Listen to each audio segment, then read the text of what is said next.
Today we're going to try to do a repair on an easy dock. This is quite a large hole, as you can see. I was told by the factory that a repair like this really can't be done, but I think I can probably prove them wrong. I got a piece of scrap plastic directly from Easy Dock. I think they charge you like $5 for only shipping. I got this piece, and basically what we're going to do is we're going to try to go ahead and take the piece, cut it to where it will fit, and then what we'll do is with a little small blowtorch we'll go ahead and make that seal by melting the plastic and moving the plastic around and creating a seal, even adding a little bit of a few shavings if necessary to build that up, both for structural strength and making sure that it's a watertight seal. What I'm trying to do right now is I have a hand sander here, and we're going to try to get this as close as we can. I already applied some heat with a heat gun and bent this around basically a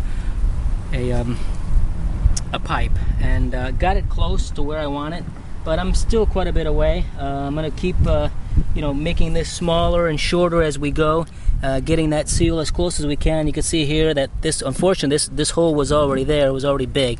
So I'm going to try to maybe enlarge it on this side a little bit until this fits pretty close.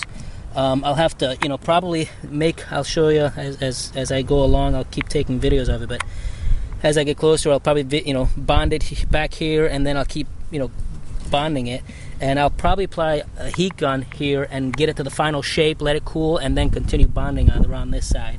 If I have to build it up here, probably what I'll do is I'll leave some extra material here to melt that into the area here and build it up. What I'm trying to do is create a channel, like a V channel, what we would have here, and then I have enough of a groove and surface area on both ends to go ahead and add some plastic material and bend that in, and that will cause, basically what it will cause a bond from the back side of the plastic all the way to the top, rather than doing this, applying only bead here and then on the back side it's going to be not bonded. So I think the V technique, creating a V and then building up, is probably the best way to go. So I'll try to, as I cut this piece, I'll try to create a V all the way around and then build it up. Okay, so what we did is we got this piece pretty much flush everywhere, and what I did is I kind of took a heat gun. Basically I took a Hobby 1000 watt heat gun used for RC modeling. I think they use this stuff to pull monocoat. Anyways, I put that heat on there and kind of tacked it and moved it around. Once it got hot, I just kind of took a screwdriver with a flathead and just kind of moved everything around and got it to stick. And now what I'm going to do is I'm going to take a sander and just kind of sand this flush with a file and a sander. A coarse file like this works really well. It eats away at this material pretty quickly. And I'll get it flush. I'll probably maybe cut this and then get it flush. Try to create a groove where I have, as you see here, I had a kind of like a V groove, and move the material around. Once I get done, I'll probably go ahead and rough sand it, and then just keep adding another strip of material. I'll take this material, cut really thin strips, keep adding it, and just kind of build it up a little bit so it has a little bit more strength. So it's quite a bit of work, but it can be done, I think. So we'll continue and we'll see how it goes. Okay, so what we did here is we used a heat gun, and I cut this in a V, and I just got this hot, and then once it was hot, I basically took a flat screwdriver, and just kind of melted this plastic here over the existing joint. And now what I'm going to do is I cut strips. So this makes pretty much a good seal, and then all I'm going to do is I cut strips of this plastic, same material. I'm just going to put it on here, and I'm just going to go ahead and heat that and just melt it in there, just for added strength.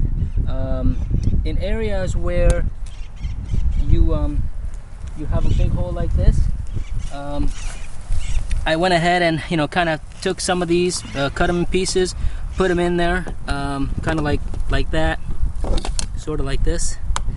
Once the plastic heats up, it'll go into shape, and then I just kind of melted it. And then what I do is I just melt more of them and put them on top to create a really good joint.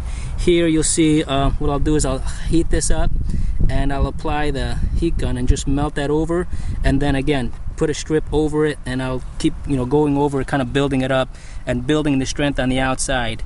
So the V helps to create this bond inside, you know, the area. So you know, we'll be doing that. We're applying the heat to this joint here. You know, you could try to work a little bit at a time, or you can try a big piece, but you know, you just gotta apply, you know, depending on the heat gun that you have, apply the, you know, the right amount of heat. And what you want to make sure is you want to get both areas hot.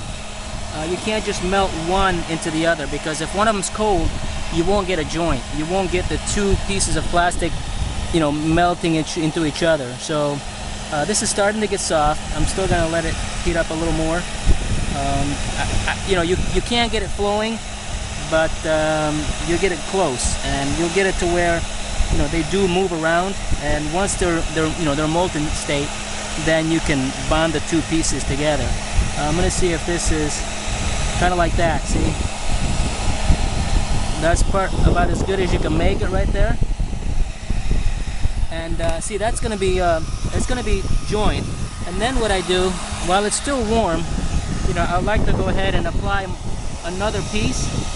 So just for strength, and I'll apply this heat. I'll melt this into it, and make basically that piece of plastic just thicker and stronger. You know, you might want to get a helper here to help you out with this piece. You know, sometimes you run out of hands, but if you can get another person to go ahead and you know, take a screwdriver and melt that in there, that'd be great. But sometimes you can just kind of heat it. When you feel it's melted, you can go ahead and take the screwdriver, take the heat gun away, and, you know, take the screwdriver and just kind of move it around. We'll see how successful I am here. Basically, we're trying to melt this. Well, that's not hot enough, so just keep applying heat.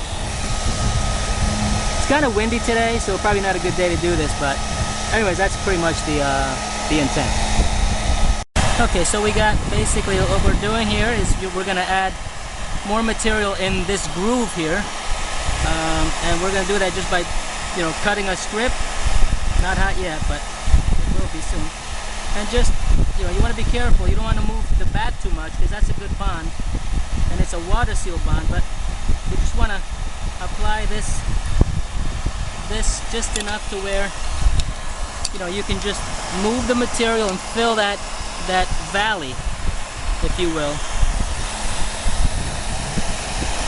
Just want to be, just kind of clean it up as best you can. Don't move it around too much. Remember, you're trying not to remove material, but add material.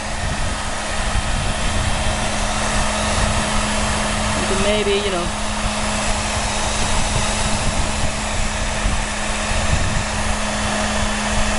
move it around when everything's melted, all right, and just kind of, again, you know, we already made a watertight seal in the bottom of this, so we don't have to be too precise now, because all we're doing is adding more material and giving it strength. But we do want to melt everything around it so it creates another, you know, bond. We don't want this just popping off.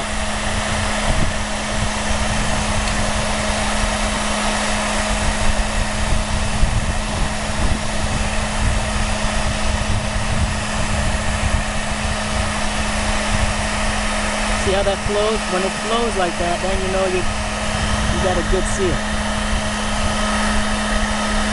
Don't put the screwdriver over it, because that will prevent the actual piece from melting. But actually try to keep the screwdriver hot too. And you see the outside of this is melted, but the inside is not. But that's okay. What we want right there. Nice, good, strong bond. Okay, and just keep working your way around, and that's pretty much it.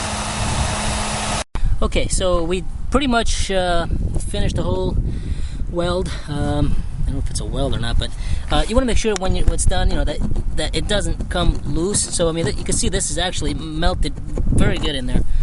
I mean, that's pretty much it. I kind of, you know, you may want to take a file, but I'd rather leave it. You know, the more material you have, the stronger it is. Believe me, that's a pretty watertight seal. And you can do that pretty much to any piece. There was a crack here, for example. I just kind of, you know, cut the V again, put material and just spread it around. Some of this might come off, but it doesn't matter because it's very watertight. So that's really all there is to it.